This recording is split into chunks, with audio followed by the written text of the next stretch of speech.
भाभी हो तो ऐसी। काव्या के पिता नहीं थे, लेकिन बड़े भाई ने उसे पढ़ाया लिखाया। भाभी भी सोनल को बेटी की ही तरह रखती।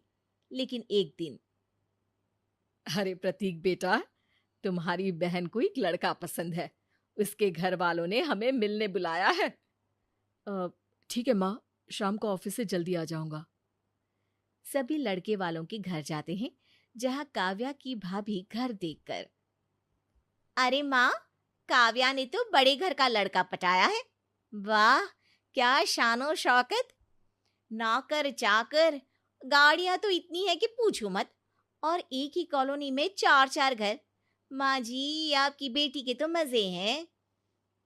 काव्या के होने वाले ससुर कहते हैं, देखिए, मेरे बेटे के लिए तो एक से बढ़कर एक रिश्ते आ रहे थे, लेकिन वो है कि काव्या से ही शादी करना चाहता है। देखिए, मेरे पति नहीं है, जो है वो बेटा ही है। तो आप इसी से बात करिए, जो भी लेन देन करना है। नहीं नहीं, भगवान का दिया सब है हमारे पास। आप लोग बस संस्कारी बहू दे दीजिए। घर आकर सब काव्या को बधाई देते हैं। काव्या की माँ, देख काव्या, हमारे पास इतना तो नहीं कि हम तेरी शादी में खुला खर्च करें। तेरे ससुर भी ज्यादा डिमांड नहीं कर रहे हैं। हाँ, पर माँ, मुझे तो रोहित मल का ही लहंगा पहनना है। और सगाई से लेकर शादी तक के सारे फंक्शंस मुझे 5 स्टार होटल में ही करने हैं। भाई बहन की बात सुनकर कमरे में चला जाता है। क्या हुआ जी, परेशान क्यों हो गए? अरे वो काव्या देखो ना, हर जिद पूरी की उसकी, फिर चाहे वो महंगे कॉलेज हो या फिर कुछ और। लेकिन इतनी जल्दी इतनी अच्छी तरह से शादी करना। देखिए, भगवान का नाम ले, सब ठीक हो जाएगा। मेरे गहने हैं ना, वो मैं काव्या को दे दूंगी। लेकिन बाकी का खर्च? हाँ चलो, वो मैं देख लेता हूँ। पीएफ के लिए अप्लाई कर देता हूँ। भाभी, कल चांदनी चौक चलना, मुझे लहंगा देखना है। हाँ दिव्या, ले जाना इसे। और सुन, 8,000 से ज्यादा का लहंगा ना लेना काव्या। हाँ हाँ माँ। लेकिन बाजार में काव्या को तो इतने में कोई लहंगा पसंद नहीं आता। अरे भैया, वो वाला दिखाओ ना। और वो तो 25,000 का है बहन जी। अच्छा दिखाओ तो, दिखाने के भी पैसे लगते हैं क्या? काव्या लहंगे की चुन्नी सर पर डालती है और उसे लहंगा पसंद आ जाता है। काश मैं ये लहंगा ले पाती। दिव्या अपनी ननद को वो लहंगा दिला देती है। दोनों लहंगा लेकर घर आ जाते हैं, जहां सास कहती है, अरे, ये 8,000 का इतना सुंदर लहंगा। हाँ माँ, सिर्फ 8 हजार का ही है।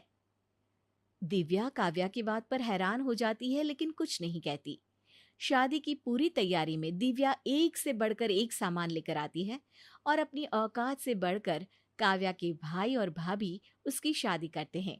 काव्या की शादी के बाद, माँ, इतने लोगों के पैसे देने हैं, कैसे मैनेज होगा? अरे मैं नौकरी कर लेती हूं ना, जल्दी सबके पैसे चुकता कर देंगे।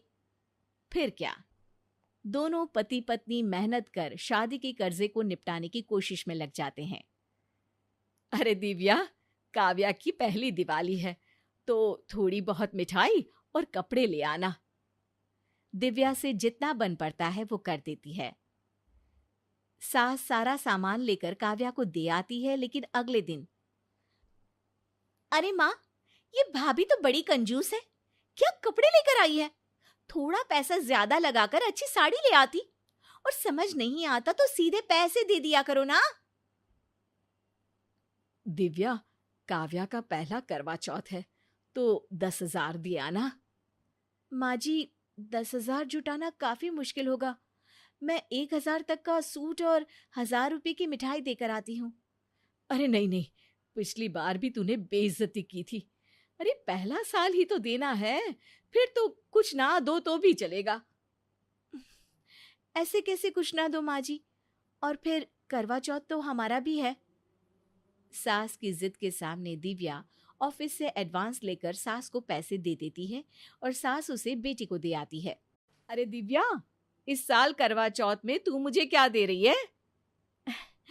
हाँ माँ, जो आप कहे।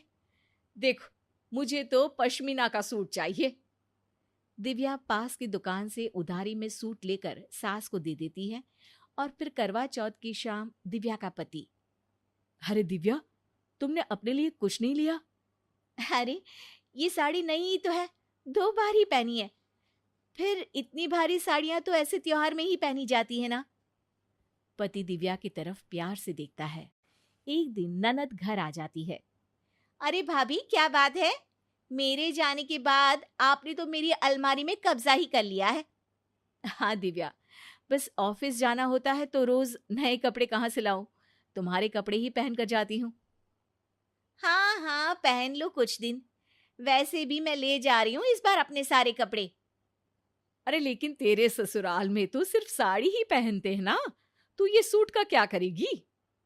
अरे वो तो जब सास ससुर गांव जाएंगे तब पहन लूंगी ना। काव्या अपने सारे कपड़े लेकर ससुराल जाने की तैयारी कर रही होती है कि तभी सास दिव्या से कहती है। अरे दिव्या, काव्या को कुछ देना होगा, पहली बार मायके से ससुराल जा रही है। कायदे से तो उसके पूरे घर को कपड़े देने की प्रथा है, लेकिन चलो अब तुम लोग नहीं कर सकते तो। दिव्या अंदर जाती है और अलमारी से वो साड़ी निकाल कर लाती है जो कभी उसके पति ने उसे गिफ्ट की थी। माँ जी, ये नई कोरी साड़ी है, ये आप काव्या को दे दीजिए। नहीं नहीं, इस बार तो मेरे पति के भी कपड़े दो। मेरे ससुराल में प्रथा है कि दोनों के कपड़े आते हैं। लेकिन इस बार दिव्या काव्या की मांग को पूरा नहीं कर पाती है, जिसके बाद काव्या दिव्या को गुस्से में कह देती है। भाभी, बुरा नहीं मानना, एक बात करनी है। बोलो ना काव्या, बुरा क्यों मानूंगी? क्या बात है, क्या हुआ? आप लोगों को तो समाज का कोई डर ही नहीं है। ननद आई है तो उसकी सेवा करे, उसे गिफ्ट्स दे, पैसे दे। आप तो सिर्फ खुद पर खर्चा करना जानती है। अरे पापा होते तो मुझे आप लोगों की जरूरत ही नहीं पड़ती। काव्या की बात सुनकर दिव्या को रोना आ जाता है। वो सीधे अपने कमरे में चली जाती है, लेकिन तभी वहां दिव्या का पति आ जाता है। वो सारी बात समझ चुका होता है।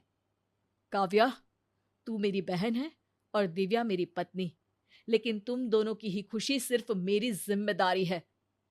चलो माना तो, लेकिन कर कहाँ पा रहे हो खुश? देख बेटा, ननद भाभी की बात है, तू जा आराम कर। नहीं माँ, मेरी बात अभी पूरी नहीं हुई है। तूने सच कहा कि पापा होते तो तुझे मेरी जरूरत नहीं पड़ती।